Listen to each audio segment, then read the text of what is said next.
दिल्ली के 27 साल के राहुल का सपना है कि एक सरकारी नौकरी हो, माँ बाप के लिए घर हो, बीवी के लिए जरूरी फैसिलिटीज और बच्चों की पढ़ाई एक अच्छे स्कूल में हो।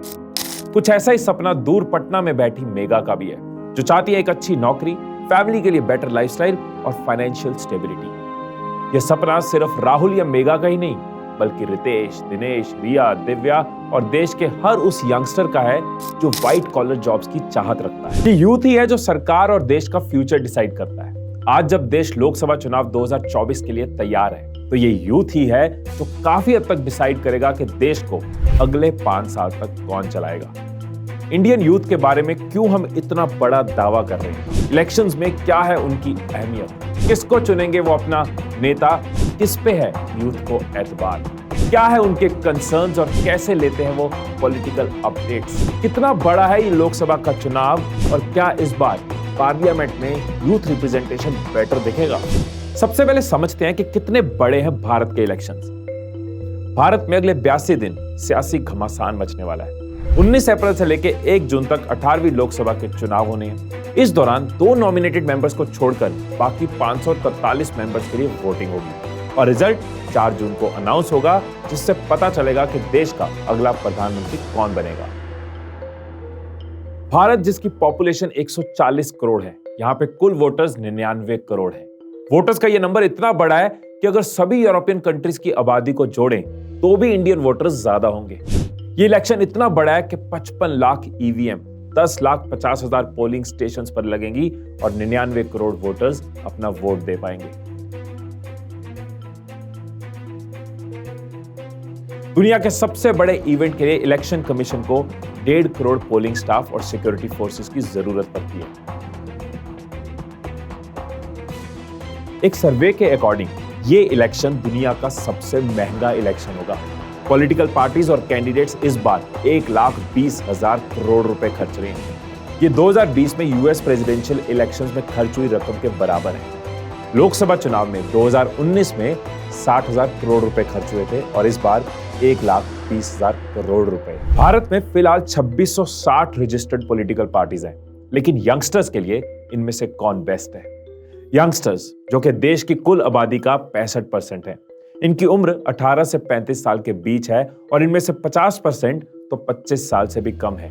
इन्हें देश का फ्यूचर कहते हैं। जनरेशन जी यानी कि जेन जी, वो यंगस्टर्स जो 1997 से 2012 के बीच में पैदा हुए। जेन जी टेक सेवी है, डिजिटली एक्टिव है और सोशली कॉन्शियस है। जरा सोचो कि जेन जी कितनी जरूरी है पॉलिटिक्स में। 2020 में यूएस इलेक्शंस में उन्होंने पुराने सारे रिकॉर्ड तोड़े। लगभग 65% यंग वोटर्स ने जोए बिडेन को वोट दिया और इंडोनेशिया में इस साल फर्स्ट टाइम वोटर्स ने फॉर्मर जनरल प्रबावो सुबियांटो को जिता दिया। बात करें इंडिया की, तो यहाँ भी जेन जी पॉलिटिक्स में बहुत एक्टिव है। शायद आपको जान के हैरानी हो, लेकिन पॉलिटिक्स इंडियन यूथ की टॉप फेवरेट है। एक सर्वे के according 77% Indian youngsters voting culture को पसंद करते हैं। 41% पॉलिटिकली एक्टिव पार्टनर चाहते हैं। 46% पॉलिटिकल एफिलिएशन को इंपॉर्टेंट मानते हैं। 44% के लिए तो ओपन माइंडेडनेस इन पॉलिटिकल इश्यूज बहुत इंपॉर्टेंट और 15% जेन जी उन्हें डेट नहीं करना चाहते जो वोट नहीं करते। ये देश के लिए बहुत अच्छी बात है कि यंगस्टर्स पॉलिटिक्स को सीरियसली ले रहे हैं। अब एक बड़ा सवाल यह है कि क्या इस बार पार्लियामेंट में यूथ की रिप्रेजेंटेशन बेटर होगी? दोस्तों, पार्लियामेंट में फिलहाल यूथ रिप्रेजेंटेशन सिर्फ 12%। मेजॉरिटी एमपीज 45 से 65 की एज के हैं।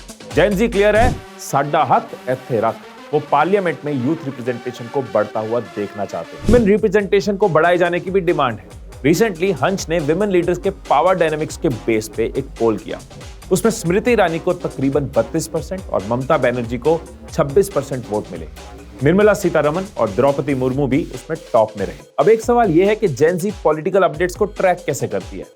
नॉर्मली हमारे पेरेंट्स और उनके फ्रेंड्स जो पॉलिटिकल अपडेट्स थे ना, वो टीवी, न्यूज़पेपर या मैगजीन से हासिल करते थे। लेकिन मोबाइल और लैपटॉप से कनेक्टेड रहने वाली ये जनरेशन जी आखिर पॉलिटिकल अपडेट्स कैसे लेती है?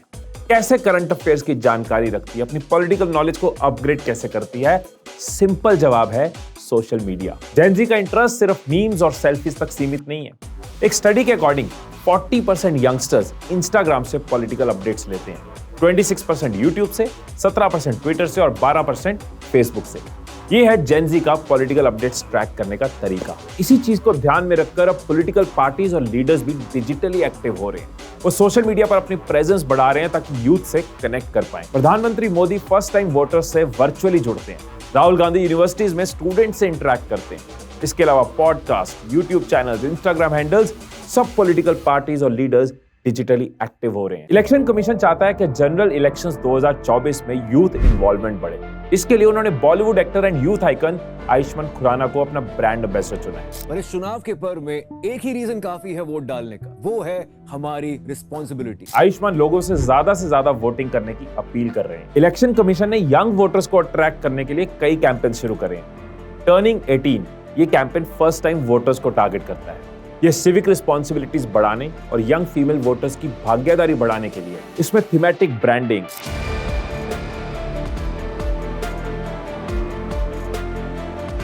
इंफोग्राफिक्स और स्टेट इलेक्टोरल ऑफिसर्स और मीडिया की कोलैबोरेशन शामिल है। संकल्प हमारा टूटे ना, कोई भी मतदाता छूटे ना। एक और कैंपेन है यू आर द वन। ये वोटर्स, पॉलिटिकल पार्टीज और पोलिंग स्टाफ को पहचान कर उनका सम्मान करता है। इसमें एंगेजिंग स्टोरी टेलिंग और विजुअल्स होते हैं जो उनके योगदान को हाईलाइट करते हैं। बाकी कई इनिशिएटिव्स है जैसे चुनावी किस्सा, ये इलेक्शन रिलेटेड स्टोरीज के लिए।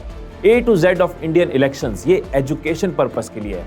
वेरीफाई बिफोर यू एम्पलीफाई, ये फेक न्यूज रोकने के लिए। सोशल मीडिया के बारे में आप सबसे भी एक अपील है कि थोड़ा देख ले, मतलब जो आया उसको आगे नहीं करना चाहिए। इसमें एक बहुत बड़ा झूठ का बाजार भी है। इलेक्शन कमीशन भी सोशल मीडिया प्रेजेंस और इंटरैक्टिव कंटेंट के साथ लोगों को चुनाव के लिए अवेयर कर रहा है, इन्फ्लुएंस कर रहा है। तो यंगस्टर्स आखिर किसको अपना नेता चुनेंगे? इसके लिए एक सर्वे हुआ जिसके स्टैटिस्टिक्स बहुत इंटरेस्टिंग है। 19% यंगस्टर्स उस पार्टी को पसंद करते हैं जिसकी नजर पब्लिक इश्यूज पर होती है। 15% किसी लीडर से इन्फ्लुएंस्ड होते हैं। 10% फैमिली के हिसाब से डिसाइड करते हैं। अगर उनकी फैमिली किसी पर्टिकुलर पार्टी को सपोर्ट करती है तो चांसेस है वो भी उस पार्टी को वोट देंगे। 14% देखते हैं कि पार्टी में कोई यंग कैंडिडेट है या नहीं। 10% अपनी कास्ट या कम्युनिटी को प्रेफरेंस देते हैं। अगर कैंडिडेट उनकी कास्ट या कम्युनिटी से है तो वो उसको वोट देंगे। अब थोड़ा फ्लैशबैक में चलें। 1950s और 1960s में जवाहरलाल नेहरू प्राइम मिनिस्टर थे। यूथ को उनका करिश्मा और लार्जर देन लाइफ इमेज पसंद थी। लेकिन 1970s आते आते यूथ थोड़ा डिसअपॉइंट होने लगा। पहले महंगाई, फिर बेरोजगारी, फिर इमरजेंसी। हुआ ये कि कांग्रेस को जस्ट 28% यंगस्टर्स ने ही वोट दिया। लेकिन 1990 में जब इंडियन इकोनॉमी खुली तो 32% फर्स्ट टाइम वोटर्स ने कांग्रेस को वोट दिया। लेकिन दूसरी पार्टीज के लिए भी रास्ते खुले, जैसे कि बीजेपी। 2014 में 34% यूथ ने बीजेपी को वोट किया और फिर 2019 में 41%। 2014 और 2019 में बीजेपी की जीत का जो एक्स फैक्टर है वो यंगस्टर्स ही थे।